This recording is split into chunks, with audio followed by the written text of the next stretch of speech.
Princess Connect Redive is one of the new animes for this year. Based off a game with an apparently unknown number of episodes, studio Side Game Pictures, who have not been responsible for any big titles, or really any titles at all, certainly has their work cut out for them and make an immediate first impression. The front header for this series, according to Crunchyroll, is, in the beautiful land of Australia, where a gentle breeze blows, a young man named Yuki awakens with no memory of his past.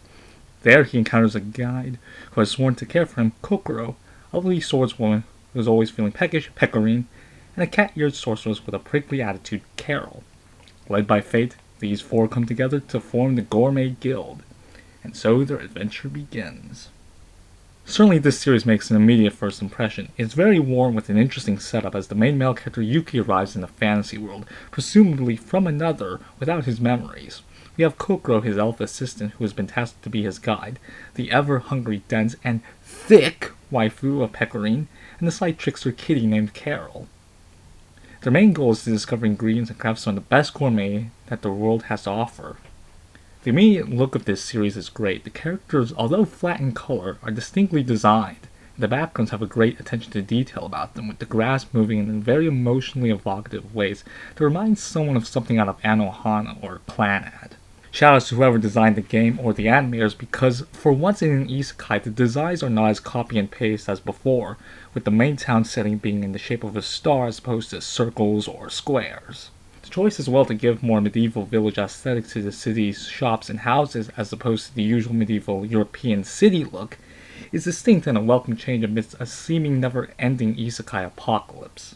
Something that is bound to run the genre into a grave when every other show just barely scrapes by with something unique.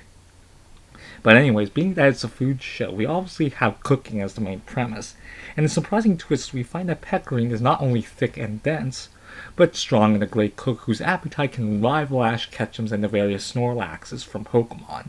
It's hilarious.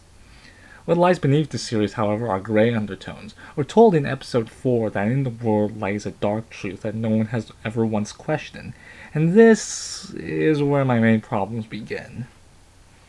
If I'm to be honest, folks, I don't really know what to make of this series. Tone-wise, these first 4 episodes gave me a whiplash. Now, I'm not against a show that subverts my expectations, but usually the first 3 to 4 episodes gives the audience a fair taste at what to expect. Take Food Wars, for example. In the first episode, we see that Soma is dedicated to his cooking, he obsesses over perfection, and will not tolerate blows to his family's name. His ingenuity for getting out of tight situations is apparent, and we have the template for what we can expect from him throughout the rest of the series. Princess Connect is a lot hard to figure out. One moment it's a comedy with the main male Yuki getting dragged away by wolves.